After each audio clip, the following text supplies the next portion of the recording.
There's another few programs we use for reading.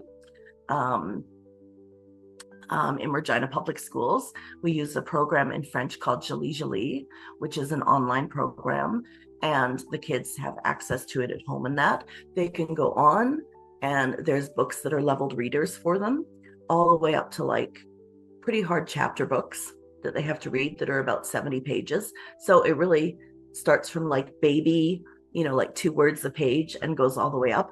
And the kids, what they can do is they can read them for you and record them. And I use that to enhance my assessment because the kids can record it themselves using an iPad or a Chromebook or whatever technology they have in the classroom. And then on my own time, I can go back and listen to them read. So, instead of having to meet with each student, and you know what it's like probably being in a classroom now, if you have a class of 25 to 30 kids, reading individually with each student to assess their reading levels and what they're good at and what they're not so good at and how they could improve is not easy.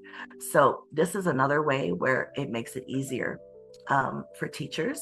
And as I said, the kids love it. Once they got used to hearing their own voices, they really did like that. Plus, these websites for reading also have comprehension questions at the end of each story.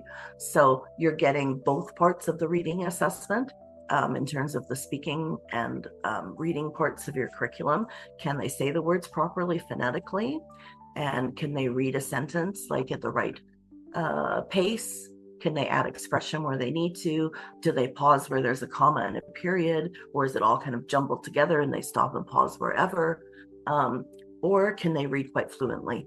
So I really like that program. There's another one that you maybe have heard of, or maybe even seen, you maybe saw it in your class while you were pre-interning. And maybe you might even see it again in March while you're there.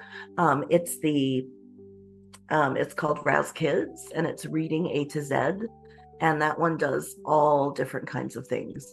You can assess, they have a science part, they have a reading part, they have a vocabulary part, they have all different kinds of areas. Our school only buys the reading part, but again, the kids read leveled readers that go from level AA to Z, and they go all the way up and they can read them themselves. They have questions. There are worksheets actually that go with them that they can fill out online. So again, excellent for formative assessment. And honestly, with all the work we have to do as teachers, to have a couple of activities ready for you that are online that you don't have to make up for each book that the children read at each of their different levels of learning. For example, in my classroom, we test the children from levels 1 to 30, and I have one who reads at a level 6, which is grade 1. This is a grade 4 or 5 classroom. I have and then I have 2 or 3 that are reading over grade 6, and you can't even test them anymore. They're so high. So to be able to have something like that ready for you is wonderful. The kids love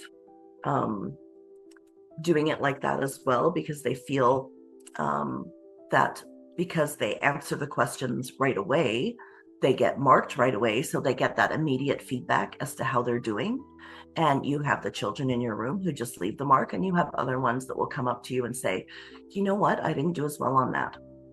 Could I please do it again? So again, if you're reading with individual students and giving them that feedback, formative or summative or even a diagnostic one, right?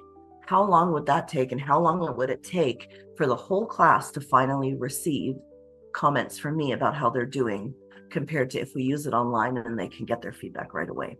Like it's very inspiring, both for the teachers and the kids, and the parents love it too, because they don't have to wait for teachers to enter marks to find out how their kids are doing. It's right there for them. And I love that.